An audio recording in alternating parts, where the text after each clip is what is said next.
Hello friends, आज supreme court का एक ऐतिहासिक जजमेंट आया है जजमेंट राज्यपाल द्वारा विधेयकों को रोके रखना। क्या राज्यपाल को विधेयक को रोके रखने की अनलिमिटेड पावर है या सीमित पावर है? क्या जो तमिलनाडु के राज्यपाल आर.एन. रवि द्वारा 10 विधेयकों को काफ़ी समय से रोके रखा गया, क्या ये सही है या गलत है? इस परिप्रेक्ष्य में सुप्रीम कोर्ट ने एक बहुत ही बेहतरीन जजमेंट दिया है। पहले हम समझते हैं कि ये राइट राज्यपाल को मिली कहाँ से।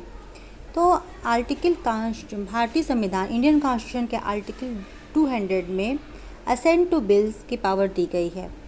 When a bill has been passed by the legislative assembly of a state, or in the case of a state having a legislature council, has been passed by both house of the legislature of the state, it shall be presented to the governor, and the governor shall declare either that he assents to the bill, or that we withhold assent therefrom, or that he reserve the bill for the consideration of the president। क्या है कि या तो उस पर अनुमति देगा या अनुमति रोकेगा, या फिर वो राष्ट्रपति के लिए आरक्षित रख देगा।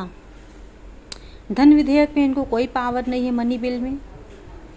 दूसरी बात, पैराग्राफ ये कहता है कि गवर्नर में as soon as possible after the presentation to him of the bill for assent return the bill if it is not money bill together with a message requesting that the house or houses will reconsider the bill or any specific provision thereof। मगर दोबारा अगर उस bill को पुनर्विचार के लिए भेजा जाता है तो राज्यपाल को अपनी अनुमति देनी ही होगी। राज्यपाल उस पर अनुमति देने के लिए मना नहीं कर सकता है।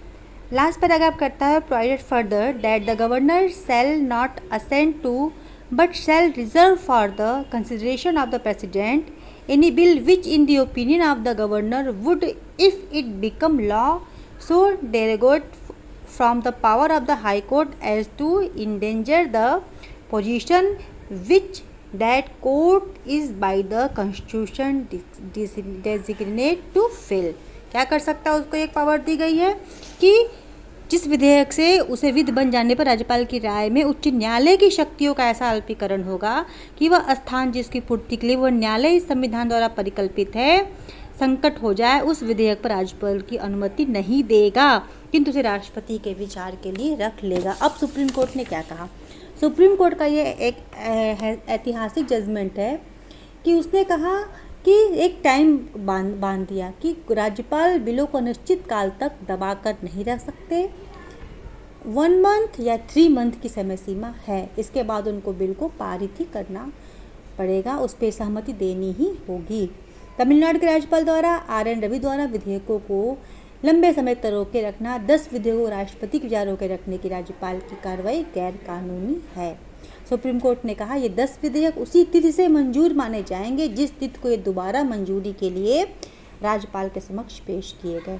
अगर इन विधेयकों पर राष्ट्रपति ने कोई निर्णय लिया होगा तो वो निर्णय भी शून्य माना जाएगा। सुप्रीम कोर्ट ने यह फैसला आर्टिकल 142 में प्राप्त अपनी विशेष शक्तियों का इस्तेमाल करते हुए सुनाया कि विधानमंडल द्वारा पुनर्विचार के बाद दोबारा भेजे गए विधेयक को राज्यपाल को मंजूरी देनी ही होगी। राज्यपाल उसे राष्ट्रपति के विचार के लिए आरक्षित नहीं रख सकता। ये रहा आज का छोटा सा ज्ञान।